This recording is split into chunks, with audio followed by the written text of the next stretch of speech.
Tuesday. Too bad there's no more lights. What do you want from me, man?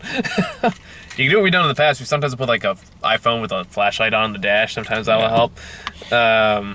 But yeah, there's only two of us. Who cares? Yeah. So hi, welcome back. By the way, I haven't seen you in like a month, but yeah, things have been happening. I understand. Either way, glad to have you back. I'm tired of calling Matt to see all the bad movies. Yeah. I'm kidding. I'm not going to call these. Well, take that back. I might. So I'm not going to see all the bad movies. Like, well, hold on. No, we just got a Dark Tower because this is the big one I just want to get off my list right as soon as possible. This was quite the boring movie. Yeah. I mean, at least of the 3 movies I've seen the past 3 days, I'm not angry, so there's that at least. I'm not angry either, just tired. Yeah, no, this is for a concept that's supposed to be really good. This is a remarkably boring movie. It's like there's very little world building at all. Nothing really happens. For a while. I mean, it gets a little more interesting when they get to New York, which is not giving anything away. It's in the trailer. Yeah. But even then, like, the characters are just really hollow. Yeah. It moves at such a brisk pace, and yet you don't feel like anything's actually happening. Yeah. It just moves from plot point to plot point, and I like the actors in this movie, or at least like the 2 main ones that you really care about. Yeah. And that guy from Cabin in the Woods. Wait, which guy? Oh, yeah. Wait, which one? He was like one of the guys that worked the evil machine. Oh, okay. He was the stoner from Cabin in the Woods. He was one of the main guys. Okay. Yeah, like he's one of the ones like the guy, like one of the last ones to survive. Yeah, one of those guys. He was the stoner in Cabin in the Woods. I was trying to think of a Cabin in the Woods joke. Also, Jackie Earle Haley's in this, and Sir Davos from Game of Thrones. I like Jackie Earle Haley better than Preacher. Have you seen Preacher? Yeah, I love that show. I finally got their first season recently. It's like, yes, this is amazing.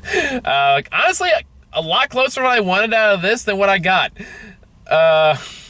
Maybe not the wacky comedic side, but just more in you can totally make a dystopian Western kind of world like this interesting and fun. Or not fun, because I don't know, the tone of the Dark Tower series was really dark, but at least interesting, and not just so dull and dark that whenever something is happening, I can't tell what the fuck is happening. From what I could tell, it was really generic. It's like evil, weird demon monkey thing. Yeah. A generic fight where demon monkey thing is surprisingly shitty at its one job of killing people. Yeah. And then dies. Yeah. There's a shootout in a town where people get shot. We're Scorpion wannabes. Yeah. Where a girl trying to kidnap children. Yeah. Where some random girl has a crush on one of the main characters and then just as quickly disappears. Yeah, what the fuck was that? Can we talk about that for a second? Because I feel like, okay, there were some cuts made to this movie. Doesn't even have a line in this movie. Yeah. Okay, so to quickly go through the plot of this movie. This movie stars this kid named Jake who... spoiler, is a psychic. Cross that off your Stephen King's checklist. He literally has The Shining in this movie. Yeah. They call it The Shining, because in Dark Tower, they admit that thing is everything's interconnected. It's like, okay. I heard Stephen King wrote himself into the books at one point, but... yeah, I'm not surprised. I don't know. It's a book series I want to read, and I kind of want to read more now just to see, where they went wrong, Books, comics, and... stuff. I've read some of the prequel comics. Prequel comics are pretty good. Yeah, the comics look pretty cool. Yeah, I own quite a few of them. They're actually, they're very interesting. I feel like they get more of the world than this movie does. Yeah. This feels like a rush job. This feels like, okay, we don't really want to get too deep into the books. We just take some of the basic ideas, smush them together, and release it into an hour-and-a-half movie, which felt a lot longer than an hour and a half, but again, not as long as the Emoji Movie or Yoga Hosers, so there's that. Yeah. Which, granted, is a pretty low bar to set for yourself. You go well, it's better than the Emoji Movie. Yeah. At its best, this movie's just cliche meh, and at its worst, it's boring and uneventful and unfulfilling. Yeah, I mean, there's some stuff I liked about it. I liked some of the stuff in New York City. when they finally get the gunslinger into the city. Yeah, namely the hospital bit. Yeah, like that was actually kind of so. funny. Like, I felt like they spent more time with that. That could at least be more entertaining. I liked McConaughey mostly because I felt like of all the characters, he's the only one that felt like he had any sort of presence. It went up and down for me. Like, sometimes it felt like he was kind of getting that right spot, and the times it's just like, oh, he is so phoning it in. I agree, but still, phoning to Matthew McConaughey is at least still more charismatic than anyone else in this movie. Yeah, that's fair. That's fair. So, like, given what he was given, I still liked it. But then again, I'm comparing to everyone else, and honestly, I do still think the gunslinger was miscast. I think Viggo Mortensen would have played a much better gunslinger. Actually, that probably would have been cool. I would have been fine with. I think Idris Elba could have done a great job if he was given better material. I agree with that as well. I think that was the main problem because. But I'm still saying, like, I still think Viggo Mortensen would have been better. Because I'm just like, he basically already was playing this character in Lord of the Rings and Hidalgo. So I might as well just bring him, just combine those two characters. You have the gunslinger, just throw him in there. Yeah. In a much better, like, even like the comics. You read the comics, they have such more better visual representation of this dystopian world, and these bright, vivid, like red blood red skylines, and looks really cool. You could have made that a really cool visual effect in a movie. Yeah. Instead, we get generic Texas. Yeah. Oh. Yeah, that's something I do now. These turn off automatically after like 10 minutes. Okay, maybe we should just press the buttons then? The buttons are on. I mean, next time that happens, instead of it turning off on us in the middle of the review. But it does that. Like, even if I press the buttons, it will still turn off. Like, I could press them now and they... Or not. I don't know how this car works. This thing is weird. It's a new car. What do you want from me? Yeah. Because we're so known for our production value up to this point. See, now the button's there. The button timed it. It's a smart car. Maybe you could write this movie better. But yeah, jokes. so yeah, Psychic Kid gets abducted. Oh yeah, because like there's these people that, and again, there's some cool stuff in here, like the people like which is they don't do anything with it, but there's still stuff in, like the fact that Jake sees these visions of this other world with has people like these wearing like human faces that are sewn onto their skins. Like, okay, that's kind of a cool idea. Yeah. They don't do anything with that, and also to his credit, he beats the crap out of the bully like in the first encounter. I will say, like, that was like kind of refreshing for Stephen King. Yeah, and in fact, like a bully character is introduced, and like, oh. God damn, we're gonna do this fucking bully character. No, immediately punch down. Don't see him through the rest of the movie. He's just gone. Yeah, it's like he learned his place to be in the background. It's like that's like the one part from Ender. Like I liked Ender's Game as a movie, but I do see people's problems with it. But that's one part I liked in that movie is that they deal with the bully very quickly. And the fact is like, why'd you keep anyone down? I was like, because if anyone down, he's not gonna get back up. It's like, I'm stopping future fights. That's what it was. Like, okay, valid point. I can see that. All right, cool. So like that was kind of refreshing. Yeah. That was like the only refreshing thing in this movie though. And again, like, so yeah, she's getting these visions, and one of them has me of Roland the gunslinger, who's played by Idris Elba. And at one point, he discovers that these portals out of life go from one world to another. Now, apparently, I read about this before I walked in here, is apparently this is actually like a big change from the books, in that the portals are much, much bigger deal in the books, in that they show up so incredibly rarely that every time they do show up means something big is about to happen. It's kind of like having a save point from a boss fight. From what, again, I haven't read the book, but that's basically the vibe I got from it. Right. So, but here they just happen upon them so fucking easily. I was like, I don't know why this is a more common thing. So it kind of takes away the meaning from that. But anyway, through shenanigans, he ends up in Roland's world, and they team up, and eventually end up in this village with seers, I guess, who are also like psychics. And Matthew McConaughey is basically this magician person who has access to technology, wants to destroy the Dark Tower, which protects all the worlds. Yeah, it seems like he's supposed to be Death, but really he's Matthew McConaughey. Yeah. Which, like, to be fair, again, when he's good in this movie, he does have a legitimately threatening presence. In my opinion. Like, I got a couple funny moments, but I never really got anything threatening from him. I did. It's like, once again, I think it's just the fact that I mean, the I know writing that he didn't help. could have. Yeah, I know that with better writing, he could have. Because, like, I've seen him in, like, Killer Joe especially. He is a frightening man. Fair enough. Well, if you compare it to, like, much better movies, and yeah, you're gonna have a problem. Yeah. But again, I'm looking in the kind of like, all right, what do I got here? Okay, that's the best I'm gonna get. So at least I feel like, okay, it's not great, but like, it's, to me, I still feel like I have legitimate presence. Again, my opinion. Yeah, compared to everyone else, yes. I will totally agree. It's Uh, like, him and Elba, like, had the most. Yeah, like the best scenes are when like they're actually talking to each other. Really, the best scenes in the movie are when McConaughey's on screen. Really, Yeah. everyone else is so like just dry and lifeless, and so is McConaughey. But again, just enough of McConaughey-isms that at least kept me a little bit invested in that. Right. Because, yeah, what else? Oh, yeah, kid also has mother who can't really help him and shitty stepfather. Yeah, that was another Stephen King checklist for you. Yeah. So, yeah. Just missing the alcoholic and the writer at some point. And the aliens. Can't forget the aliens. Let's say that's in the those sequel. weird rat face things were. Sure, fuck it, why not? Yeah, they were kind of. So close enough. Fair enough, I'll take it. But anyway, the point we were trying to get to earlier is the fact that while they're in this village, they keep turning the camera over to this blonde girl whose only character trait is she thinks that Jake is kind of hot.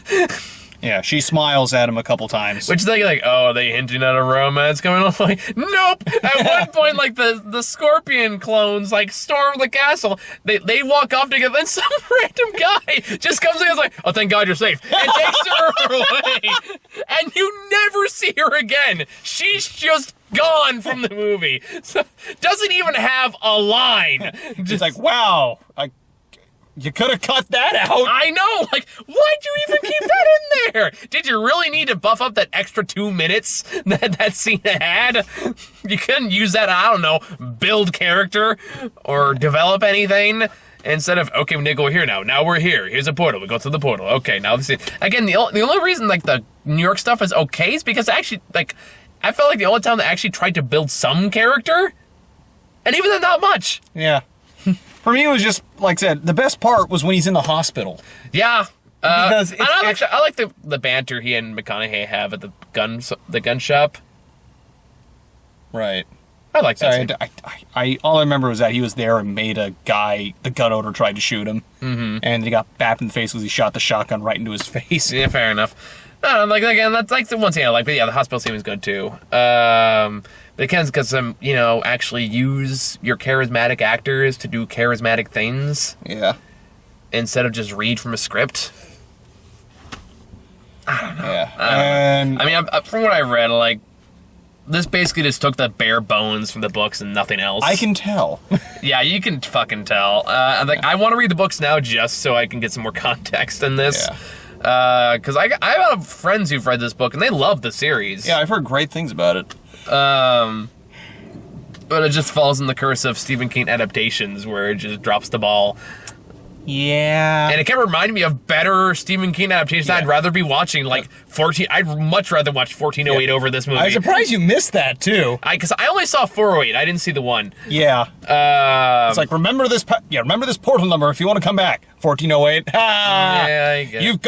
You've got The Shining. This movie needed fucking Samuel L. Jackson. Oh, God, if he was the Man in Black. Yes! Oh, fuck, that would have been amazing. And I'm looking forward to the Bodyguard movie, whatever. The Hitman's Bodyguard? Yeah, Hitman's Bodyguard that Ryan Reynolds and here doing, because like the trailer of that is very self-aware. I'll give credit. Yeah. And that is like Ryan Reynolds said, Samuel L. Jackson is the most obnoxious actor I've ever worked with. Samuel L. Jackson, Ryan Reynolds is really fucking annoying. Salma Hayek says, I wish they'd just get a room. I did not see this trailer. I just saw it earlier today. It was like, all right, I'm down, I'm in, I'm good. But it's reminding me of that movie. It's reminding me of Children of the Corn. Oh, yeah, I was like, look, a child in the corn. I mean, great. You pointed at that corn thing. I was more thinking The Witch from, like, last year. Oh, that's what you said. Yeah. Yeah, because I was like, that goat's going to tell that woman to do evil things.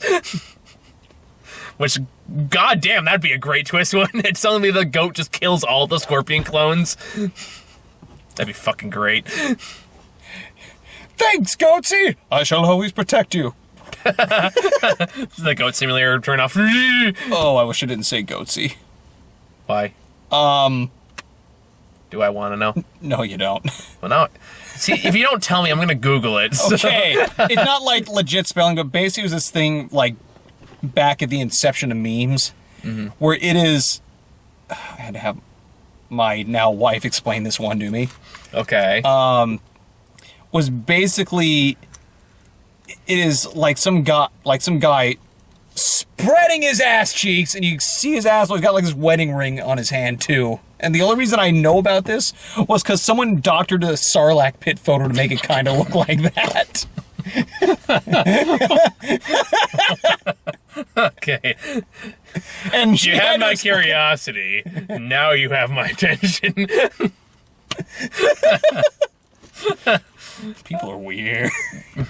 You don't say. Welcome to the internet. Yeah, that's pretty low on the list of offensive internet content. Yeah. And I completely forgot what I was talking about. Oh yeah, I was gonna say, it's kind of remind me though, like that'd be great if like it kind of reminds me of what's the name of the dwarf in Dragon Age that does the enchantments? I can't remember. Enchantment! Yeah, that one. Just like the scene at the end of the very first game where you just see a room full of just bloody and dead darkspawn everywhere. And just him and the money going, enchantment? I forgot about that! Where you just have so many questions, but the game never addresses them. I'm totally fine with that. It's just some fucked up shit happened here. All you need to know. Bye. O'Brien! I feel like it started with a B. It's gonna bug me now. I can't. We'll find it out later. Yeah. If you now say in the comments, I'm sure somebody will correct me. And they tend to do that nowadays. I just need to play through all the games. I just recently started playing Dragon Age Origins. I restarted that one because I lost my data to 2, and it's like, well, damn it, I want to have my own save data carry over. Yeah, because if you don't, I hate some of the default decisions in the default version. So I'm gonna do that, and then that way I can transfer in my choices from Dragon Age 2 to Dragon Age 3. Don't you have the little tapestry thing you can do for Dragon Age 3? Isn't that kind of how it works? Also, probably, but it's PC, so maybe you can transfer over.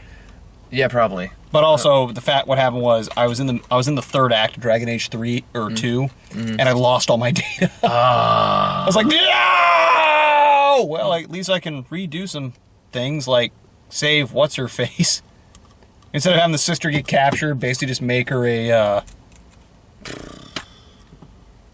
Oh, Bethany. Yeah. Yeah. So basically, just take her and the other mage guy, so she can basically become. Oh, fuck Anders.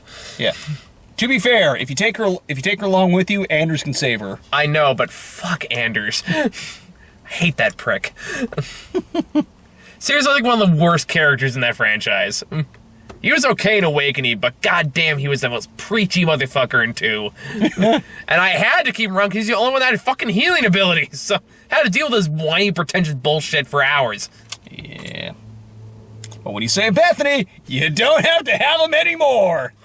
True, but then she becomes part of the Grey Wardens. You don't see her in the game anyway. Oh. So basically you lose her no matter what. Yeah. Oh, that's bullshit. Why do you think her friendship's so easy to get? Fair point. I mean, she comes back at the end, I think. But, she's not a companion for most of the game. I'll let the Chantry deal with her then. Except with the DLC. I forgot about that. I'd say it's still worth doing it, but... Yeah. Make her a Grey Warden instead of a Chantry puppet. Yeah. I still gotta get that Mark of the Assassin DLC now that I think about it. That one's a good one. Yeah. That one's fun. Plus that one gets you, that's the character that Felicia Day played, right? Yeah, her character's only available in that DLC, though. You can't okay. take her back to the main campaign. Trust me, I was disappointed by that fact, too. But it's very funny. Okay. Very entertaining. Anywho, so... what else is there to fucking say? Not much. Kid's mom dies, eventually gets captured, and Roland saves the day. Yeah. That's really it. Yeah. This movie is so It's so paint by boring. number. For an interesting concept, it's ridiculously paint by number, and that's a damn shame. Alright, on that note... Yeah. Oh, also his father is played by Allstate guy, so out of guilt for him dying, he has to go save Jake from State Farm. Is that actually Jake from State Farm? No. Okay. No. It's like, wouldn't that be great? No, but all I could think of was like, I feel like there's a weird alignment here. Sure, why not? It makes just as much sense than anything else. Yeah. So first trailer we got Where's for Birth of the Dragon, which that's gonna fucking suck. Yep. Which I didn't realize it was a WWE movie until I watched the trailer again. I feel like I think what happened was they picked it up afterwards. Did that? I feel like they did. Yeah, I can see that because I can't like this movie's not a good idea, guys. This movie's really not a good idea. It could have been, but it doesn't look good. Like no, I know like the main issue people had was one. It felt like one they kind of twisted Bruce Lee's philosophies. You don't say. Yeah. And two, I feel like they're probably going to edit this around, but I know like a huge complaint was basically the story centered around some white guy who basically was kind of like, so this is what happened. It's like, oh no. God, one of those. Yeah. Let me explain to you Asian culture. Ladies, let me explain sexism so you all understand. Hello, my African-American friend. Let me describe to you why slavery was overrated. Oh, yeah, isn't that what's going on with Confederate? That's what everyone's accusing that thing of. Jewish people, did the Holocaust really happen? That's Mel Gibson and his family. True story. Is he actually a Holocaust denier? No, but his father is. Oh, that explains a lot. But, okay, to be fair, I'm actually looking forward to Confederate. Is that HBO show that got a huge amount of flack? Yeah. I have heard nothing about that except about the Confederate. Basically, yeah, it's done by the showrunners of Game of Thrones. Okay. Also, I believe the showrunner from Empire is helping out with it as well. Okay, so where do they fuck up? It's literally an American version of Man in the High Castle, where basically the South won the Civil War and they seceded. Okay. And they look at slavery as a modern day institution. Could be interesting. Could also backfire in a million different ways. Oh, it already backfired. But that being said, Many more ways. Yeah, like I said, given the people involved, I want to see it. And honestly, it's like I said, it's Man in the High. It's basically the same concept as Man in the High Castle. And like everyone praises that show, but once again, Nazis are much easier to hate. I don't think you're supposed to like the South people either. You have to tell it to people of the South. Yeah, they did that in 12 Years a Slave. And A Birth of a Nation. The new one, not the old one. I'm just saying. That was a different story. I'm just saying South still got some issues. Oh, yeah, they do. Yeah. And I'm pretty sure they're not going to be trying to paint them in as a positive light. Yeah, I'm saying the South might disagree is my point. Yeah. Or at least some people in the South do. God damn, we still have to fight over every Confederate monument that's still down there. Yeah. So, no one's gonna, no one that doesn't get punched in the face goes, Nazis really were. Yeah. I seriously feel like this is going to get the same flack that Bill Nye Saves the World did. Bill Nye Saves the World? Where liberals said it wasn't intellectual enough, and conservatives said it was being, too intellectual in the bad way. Fuck off, people. Or it's just like, man, you pissed off everyone. Bravo. Now, granted, I'm not a big Bill Nye fan to begin with, mostly because, I agree with his ideas. I think he goes about it like an ass. That's more my viewpoint. It's like... Then you're really not going to like this show. It's one of those things, I agree with him on a lot of his ideas. Problem is, he's doing the exact same thing Christians do on the other end of the spectrum. It's like, he's being an ass in an attempt to convert no one except preach to his choir. Yeah, that's fair. So that's what bothers me about it. It's you're literally just being an ass and changing no one's idea, just like the church people are. Yeah, and that's pretty much what this show is. So that to me is I don't see the point in that. That accomplishes nothing. Yeah. In my opinion. Yeah, seriously, do not watch the show then, because that's all you're gonna get. Is it just a lot of preachy self-righteousness? Yeah, it's basically it feels like they framed up in a similar way to like a talk show, like Daily Show and all that. Mm-hmm. And I can like some of those. Yeah, but this one... Because that always feels like it's like kind of like South Park, applying logic to absurd situations. Yeah. The problem is, it feels like they only briefly touch upon things, and then they have, like, their talks with other people. It's like, you're not really doing anything. Okay, sorry, back to the trailers. I'm sorry. We digress. That never happens on this show. That's okay. I asked because I didn't even know this was a thing until recently. Because like I just don't like the way Bill Nye does it. But and I know it's giving some flack. It's a common complaint, so I don't blame you on that. Okay, I'm not alone on that because everyone's like, Bill Nye is amazing in every sense of the word. Like, is he though? But anyway, well, Bill Nye the Science Guy, the show is amazing. Yes, that I will agree. Yeah. Bill Nye's person though is like kind of a dick. But anyway, so then we got The Foreigner, which we talked about before. Look forward to that one. That's gonna be great. Yeah, that one I'm excited for. I want to see Jackie Chan fight 007. Yes. I'm down. I'm so down. Yeah. So ready.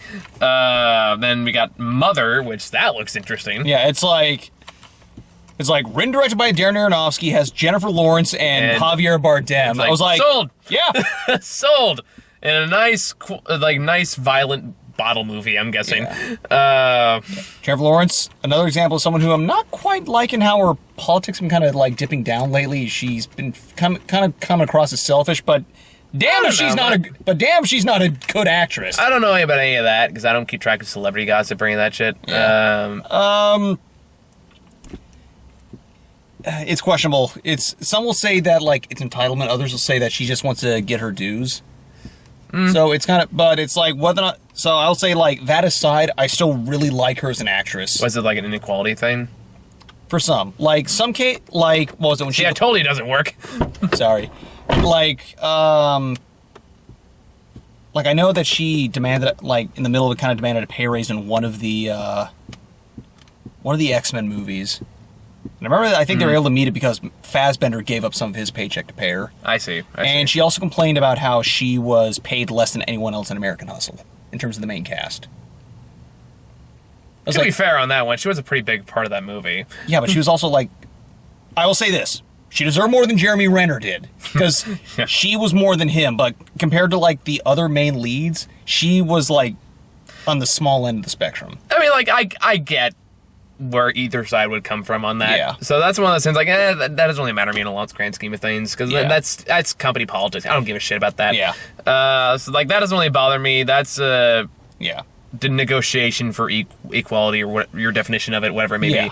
That's, like, that doesn't really matter to me all that much. Unless he said, like, again, if he came up and said, like, kind of what Mel Gibson did. So let's talk about this group of people. Oh, nothing like that. No. Now then I'd have a problem. Like, this is just dumb company bullshit. I care less. This is just a money game where it's like, as I said, it like at times I get agitated, but it affects me in literally no way whatsoever. Yeah. So like one of those things, I don't care. She's still a great actress. I still really like her. Exactly. So it's like Javier Bardem.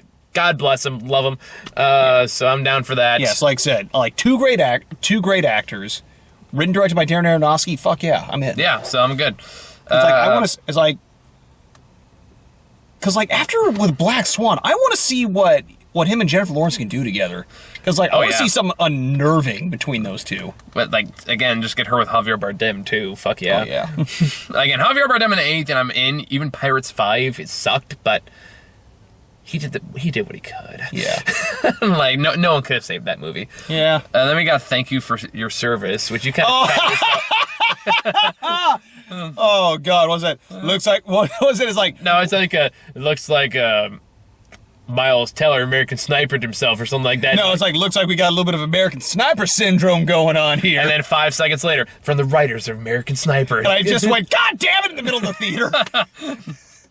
I said it quite loudly. Yes, you did. It's kind of like the guy next to us in the trailer for Birth of the Dragon got dubbed, and he goes, "Oh, brother." He said that for like literally every movie. Yeah, I know. He's almost like Eli Roth though, so I wasn't too disappointed. I wasn't too annoyed at first. Eli Roth? Not Eli Roth. Sam Elliott. I don't know where I got Eli Roth, but yeah.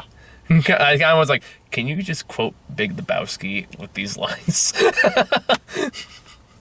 Because that'd be great. So yeah, thank you for your service. Yeah, it looks a lot like American Sniper. Although this time they're actually focusing on the stuff that we wanted to see in that movie, and that was the PTSD angle. Hopefully. I don't know. We'll see. Because I mean, just based on the title alone, it does sound like a propaganda piece. Yeah, probably.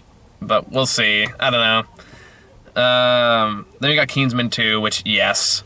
This is finally a new trailer for this one. I'm really excited. Yeah, that one looks so damn fun. Oh, yeah, like, I love Matthew Vaughn's directing style. Yeah. I love it so much. Yeah, it's like, despite whatever problems I had with the first one, it was so damn fun! Yes, he knows how to direct high-energy sequences. Yeah. And with unlike anyone else. Yeah, and with the cast they have, too. Mm-hmm. Channing Tatum, Jeff Bridges... Julianne Moore. Obviously Colin Firth, Mark Stronger back, as well as Taron Egerton. Yeah, everyone I love. Halle Berry, but we'll see how that goes. Yeah. But again, it's just... I'm a Channing Tatum convert. I'll admit, like, he's won me over the past couple years. It's like after 21 Jump Street, it's like it's been mostly nothing. It's been a gradual grow. So, like, even Magic Mike 2, I'm like, all right, he's still really charming. Yeah. So, like, just him going like, that's very American.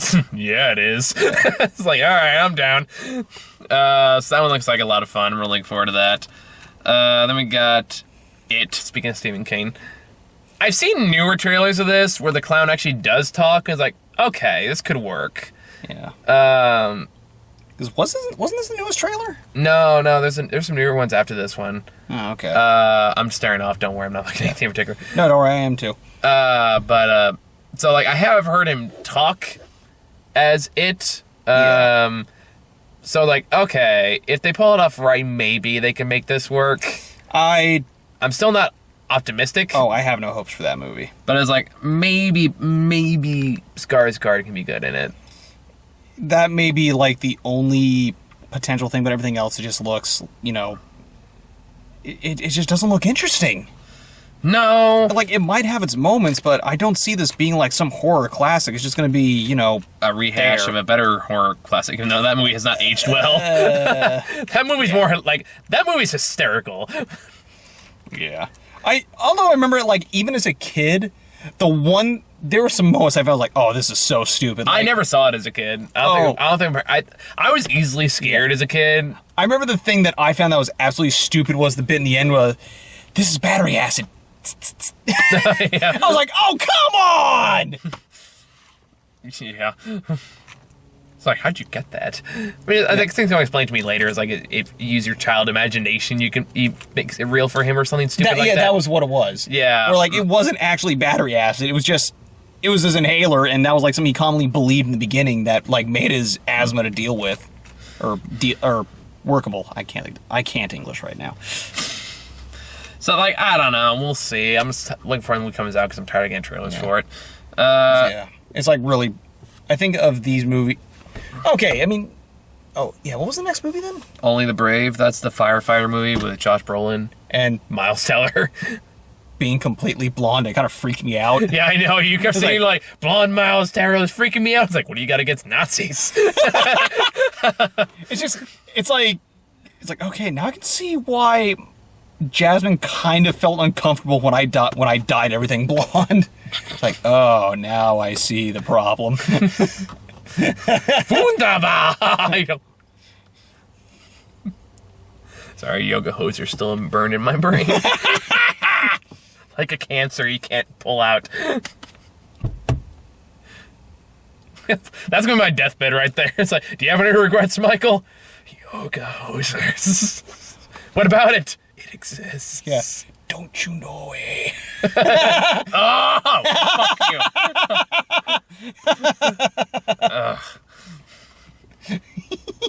Fuck that movie. I'm not getting into it again. Watch that review if you want to see my rage on that. Like, I literally could not talk in that video for like 5 to 10 solid minutes. Gotta go watch it. It's literally going like as quietly as I can because I'm in my apartment.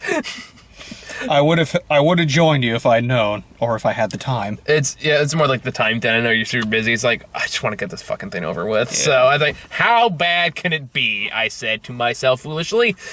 And then a painful hour and a half later, that felt like 6. Yeah, because I heard this is like one of the most unstructured movies like ever made. It's more like, hey, do you find weird German people that look like sausage that only say wunderbar funny? I hope you like that joke because they repeat it 50 times! Next trailer. It's literally the same joke! Nothing changes! Anyway, yeah, so when they get Only the Brave, and then we got Flatliners. That trailer pisses me off. Yeah, we talked about that one before. Yeah. Makes you mad too, I can tell. It just looks so dumb. It's like the part that still kills me is just more like, maybe we brought something back. Like, no, maybe you got brain damage, you fucking morons. You know why people don't kill themselves on purpose? That's fucking why.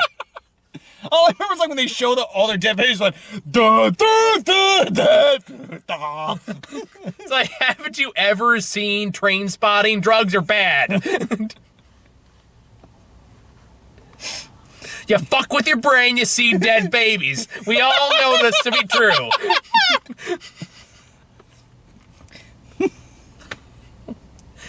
Now I feel like John Goodman and Big Lebowski. Am I wrong? Am I wrong? No, you're not, Walter. You're just an asshole. Just like Bill Nye. Just like... Oh, God. Now I can't not see that.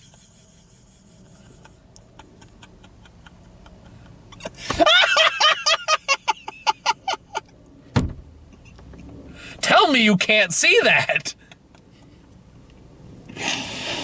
Oh God, I want to see him just like spliced into the entire movie. I do too. I would gladly see a Big Lebowski movie where Bill Nye plays Walter. Yeah. Or even just him going to his talk show as Walter. Yeah. Just so we're going, have I gone crazy? Yeah. Am I the only one that gives a damn about professionalism? About the rules of science. I know. You're just gonna have to get used to that because there's nothing we can do about it. With that image firmly planted in my brain now, I can probably wrap this up so we can go home. You got any final thoughts for, I almost said Flatliners, for The Dark Tower? Nope. Boring. Dumb. Don't watch it. Yeah.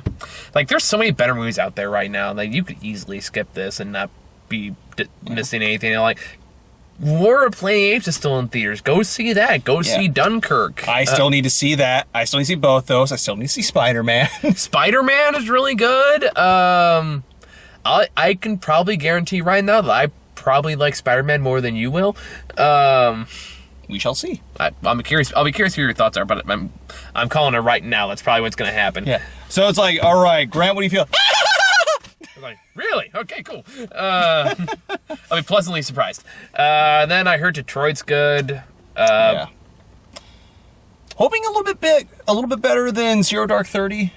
Yeah, and like, I've heard some different opinions on Detroit, so I'm kind of curious. It's a movie I want to get Ron on just to get his input, because I feel like he knows more about that than I would. Yeah, because a lot of people are claiming that like the movie's kind of borderline exploitative. So that's what I've heard. At least from some people. I was gonna say it's really, really good and telling of the era, but it's one of those things. I don't know.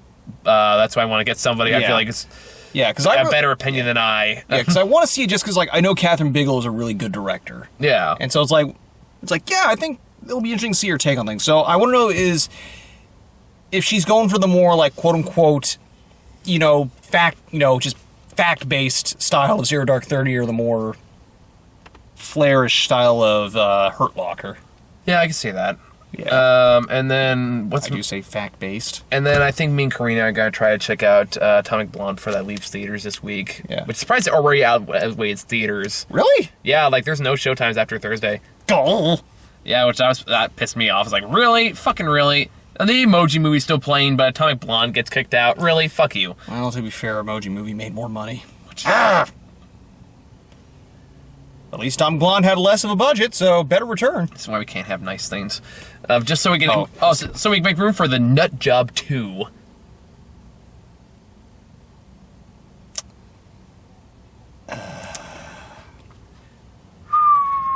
Reminds me how Meet the Spartans beat out... Reminds me how Meet the Spartans beat out No Country for Old Men. Did it really? You fucking people. This is your fault. That actually reminds me, when I saw War for Planet of the Apes, I had two massively different experiences. I guess I saw it twice. Okay. The first time I saw it, I was like, wow, that was a really good, introspective, thoughtful movie. And the guy next to me was like, Oh, that was so boring. How hard is it to make apes and humans fight each other? I was gonna let that go, but he followed me down the stairs and he kept talking shit, and I wanted to turn around someone and go like, "You're the reason we have 5 Transformer movies." And then here's what gave me hope for the future. This gave me hope for the future. So I saw it again in theaters, and there was this like Asian kid next to me, no more than like 13 to 15, give or take, and he got super into the movie, like to the point where like when one character's gonna do something, he was like, "No!" Like the kid from Up when he's like watching the nature documentaries. He was that kid getting so into this movie. And I'm like, this kind of gives me hope for the next generation that the shit we're seeing now is becoming less popular. Meanwhile, the older assholes. Yeah, well, to be fair, Emoji Movie did underperform from what I heard. Well, yeah, it's because at the end of the day, parents will go take your kids to go see any dumb cartoon, just shut them up for an hour and a half. Yeah. Like, I saw that with a group of kids. They made me laugh once. Ow. Yeah. So. I'm disillusioned and insulted! Congratulations! You're becoming a man! Or woman, whichever gender is respective to your burgeoning adulthood. It's like everybody's watching Smurfs too, and the kids behind us just having none of it. So, like, I have hope for the next generation for those reasons. So, like, maybe we're getting better. Maybe there's hope. So please, skip Emoji Movie and Dark Tower. We deserve better. Take your kids to go see War of the Planet of the Apes instead. You mean the one where you said, "Dear God, how was this a PG-13 movie?" Yes, that one. Expose them early to the unfairness and cruel realities of life. People die. Monkeys get slaughtered for no good reason. Woody Harrelson's a dick. Well, we already knew that. A lovable dick. Like something just feels really good in your hands. Anyway. Not that I would know. I was like, tell me that was intentionally worded that way. Yes, it was. Okay. You know, lovable dick, you know. It's like, it's cute. Got a little heart at the top. Good night, everybody.